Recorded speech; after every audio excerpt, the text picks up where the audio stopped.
Numbers from the DEA show fentanyl is the leading cause of death for Americans between 18 and 45 years old, and Arizona is becoming the front line in the fight. 13 News reporter Bud Foster is live at Tucson Police Headquarters, and Bud, they need upgrades to deal with this problem. Yeah, this is really a difficult problem to deal with, Ashley, and one of the reasons why there is such a big problem with fentanyl in Arizona is because there is so much fentanyl in the state of Arizona. A few years ago, most of the marijuana that came into the U.S. came through Arizona, then it was heroin, then we became the cocaine corridor for the country, and now it's fentanyl, and everyone agrees this problem is so big that it's going to take a lot to solve it.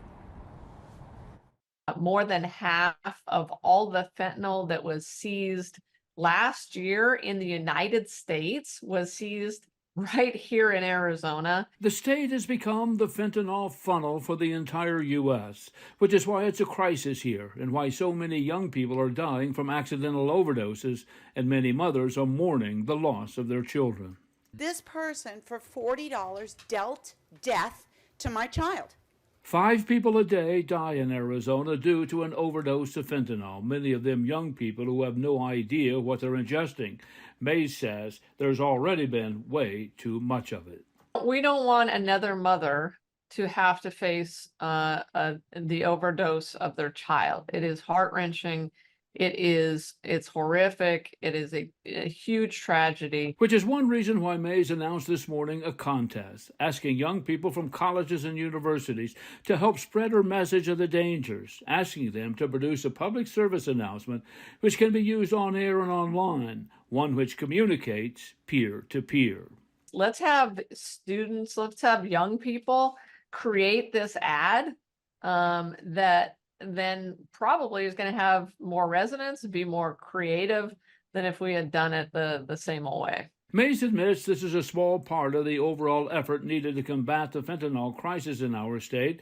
That is but a small tool in an overall big war, but it is a necessary component. And we are going to be distributing millions, tens of millions of dollars over the next few years to try to attack this fentanyl crisis. But it's sometimes those small efforts combined with other small efforts which achieve big results, such as Tucson will next week accept a $275,000 grant to buy new fentanyl testing equipment for its crime lab. Another small component, but certainly one that's badly needed. We need more testing equipment so that the fentanyl itself can be tested. We need the ability of more people to test pills.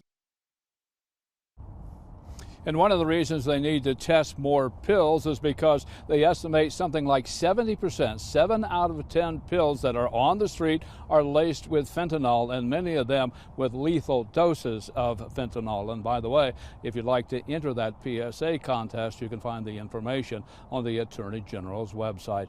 Downtown at Tucson Police Department, I'm Bud Foster, 13 News.